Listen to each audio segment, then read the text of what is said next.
Welcome to This Explainer. Today, we're diving deep into the harrowing, dark, but ultimately incredibly empowering origin story of David Goggins. We're going to deconstruct exactly how severe, relentless adversity can actually be transformed into the ultimate fuel for success. Think of this as a blueprint for rewiring a mind built for failure into an absolute, unbreakable weapon. Let's get into it. So we're kicking things off with a literal warning order straight from the source material. It sets a completely no-nonsense mission right out of the gate. Unshackle your mind and ditch the victim mentality forever, period. It makes it super clear that this is a solo mission. Look, this explainer isn't about making you feel warm and fuzzy. It's about giving you the raw tools to actually be better by holding yourself fiercely accountable. There's this ancient military philosophy from Heraclitus that goes like this. Out of every 100 men, 10 shouldn't even be there. 80 are just targets. 9 are the real fighters. But the one is a warrior. This perfectly frames our entire core premise. Most people are just surviving, just going through the motions. But absolutely anyone, no matter where they start, can choose to equip themselves for battle and become that one rare warrior. It's a choice. But to make that choice, we first have to tackle the lies we constantly tell ourselves about our own potential. Section 1, the 40% rule and the genetic myth. Let's start by totally challenging how you perceive your own limits and why standard, feel-good motivation is frankly entirely ineffective for real change. Here's the crucial takeaway. No matter who you are, you're likely only tapping into about 40% of your true capability. Goggins famously went toe-to-toe with an esteemed MIT professor who argued for hard genetic ceilings. Basically the idea that we all have biological limits we just can't cross. Goggins countered that mental toughness and an armored mind allow the 1% to completely shatter those genetic odds. Motivation? It's just a temporary fix, right? It doesn't rewire your brain. Suffering and extreme accountability do. Section 2. Dealing a bad hand, the early crucible. To really understand how to build an unbreakable mind, we first have to look at the extreme crucible of his youth. Talk about the deception of appearances, right? To the outside world, this was the Paradise Road facade. Back in 1981, his family lived in an affluent Buffalo, New York neighborhood. They had a Rolls-Royce, a Mercedes, a new Corvette. They looked like the absolute peak of the American dream. But the reality? It was absolute hell. Behind closed doors, his father, Trunnis, inflicted constant physical and psychological terror on the entire family.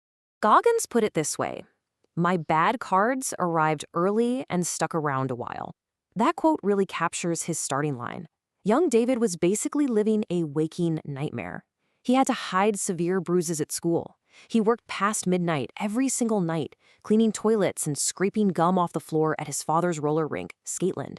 He regularly endured vicious beatings, sometimes with a belt buckle, before his mother finally engineered a desperate escape to Indiana in a broken-down Volvo. He was traumatized, exhausted, and fundamentally broken. Section 3. The toxic stress toll. A mind under siege. Now, you might think escaping his father would magically fix things, right? Unfortunately, no. Just as his mother was finding happiness with a new fiancé named Wilmoth was tragically murdered, shot in his own garage. We really have to look at the clinical science of survival here. Toxic stress puts a child in a permanent fight or flight mode. This isn't just about feeling sad or scared, it literally stunts brain development. It severely limits language skills and memory retention. This brutal environment rewired his brain for failure, making it incredibly difficult to just learn or function normally in a school environment. And the real-world impacts of that stress were just devastating. His hair literally started falling out in chunks. He developed white splotches on his skin and a severe stutter that made him absolutely terrified to speak. He was misdiagnosed with ADHD and faced such overwhelming social anxiety that he just shrank into the background. Terrified of being sent to a special school for kids with learning disabilities, he resorted to the only coping mechanism he had left. He spent years faking his way through classes, cheating off his peers without actually learning a single thing. Section 4. Surviving the margins. Systemic adversity. Moving to rural Brazil, Indiana introduced a massive new layer of systemic adversity.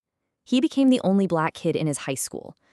To put this in perspective, there were Ku Klux Klan rallies happening in a town just 15 minutes from his home. It perfectly illustrates the terrifying reality surrounding him. His paranoia and anxiety, they weren't just in his head. They were entirely justified by the environment he was forced to navigate every single day. Every single day brought a new threat. He was publicly humiliated by a classmate's racist father at a Pizza Hut. While just walking down a country road, a man jumped out of a truck and aimed a pistol right at his head. He opened his Spanish workbook in class to find a drawn noose and a literal death threat. And his car was vandalized with racial slurs. Facing this constant barrage, he withdrew into a haze of hate, eventually acting out as a loud, thuggish stereotype just to provoke the very people who despised him. It was a defense mechanism, sure, but it was completely destroying his future. Section 5. The Accountability Mirror. Facing the Hard Truth. Okay, so here is the ultimate turning point. During his junior year, Goggins idolized Scott Guerin, a military pararescue man who miraculously recovered from a devastating 100-mile-per-hour freefall. Goggins wanted desperately to be just like him. But his actual reality? A disastrous junior year transcript. He was failing out with a 1.4 GPA and had just scored a dismal 20 on the military entrance exam, which was far below the minimum requirement of 36. The gap between his grand dream and his grim reality was absolutely monumental. Faced with a letter from his school explicitly stating he wouldn't graduate, he went to the bathroom, wiped the steam from the corroded mirror, and finally stopped lying to himself. Staring at his reflection, completely stripped of his excuses and facing absolute academic ruin, he realized the hardest truth of all.